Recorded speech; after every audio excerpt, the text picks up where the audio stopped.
Hello viewer, আজকে আমি এখন আপনাদেরকে দেখাবো কিভাবে একটি সিক্রেট ফোল্ডার তৈরি করতে হয়। চলুন দেখা যাক।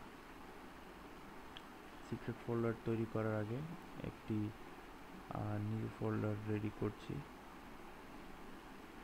নতুন ফোল্ডারের নামটা আমি সিক্রেট ফোল্ডার তৈরি করার প্রথম স্টেপ হচ্ছে আপনার নাম থাকতে পারবে না। যদি নাম ফোল্ডার ছাড়া নাম ক্রিয়েট করতে হয় তাহলে আপনার করতে হবে রিনেম করে সেটাকে অল্ট্রা টিপে ধরে আপনার 0160 টিপে দেন এন্টার চাপতে হবে। তারপর এটার নাম চলে যায়, এটার আর নাম থাকে না। সো আবার বলছি আমি অল্ট্রা প্লাস 0160। তারপর করতে হবে আপনার ফোল্ডারের প্রপার্টিজে গিয়ে আপনার কাস্টমাইজে গিয়ে আপনার চেঞ্জ আইকনে যেতে হবে। চেঞ্জ আইকনে যাওয়ার পর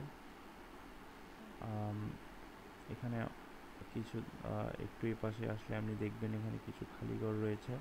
অ্যাকচুয়ালি এখানে কিছু সিক্রেট আইকন রয়েছে, ইনভিজিবল আইকন।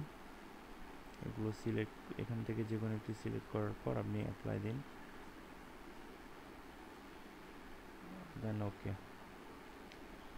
এখন কিন্তু এই ফোল্ডারের আইকনটাও চলে গিয়েছে, এখনও কিন্তু ফোল্ডারটা দেখা যাচ্ছে। সো আপনার এটাকে আবার প্রপার্টিজে গিয়ে হিডেনে ক্লিক করতে হবে, দেন অ্যাপ্লাই। তারপর apply changes to this folder only, উপরেরটা সিলেক্ট করে আপনি ওকে ক্লিক করুন। ওকে, এখন এই ফোল্ডারটি যেটা আমি তৈরি করেছি সেটা এখানে এখন নেই, সেটা এখন হাইড হয়ে গিয়েছে। এখন ওই ফোল্ডারটির যেহেতু কোনো নাম নেই তাহলে ওটাকে কেউ সার্চ করেও পাবে না, ওটার কোনো আইকন নেই, ওটাকে দেখাও যায় না। সো যদি সেটাকে আপনি খুঁজে নিতে হয় তাহলে আপনি যেইখানে সেটিকে বানিয়েছিলেন সেখানে গিয়ে এখানে সার্চ বারে স্ট্যাটাস বারে আপনি স্ল্যাশ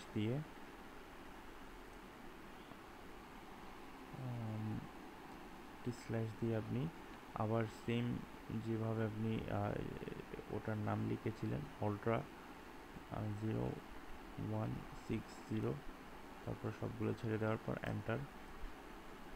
আপনি এখন ওই ফোল্ডারের ভিতরে প্রবেশ করেছেন। সো এখানে আপনি আপনার সিক্রেট জিনিসগুলো রাখতে পারবেন, যাতে আপনার কোনো ফ্রেন্ডস বা আপনার ফ্যামিলি রিলেটিভদের কাছ থেকে আপনি সিক্রেট রাখতে চান।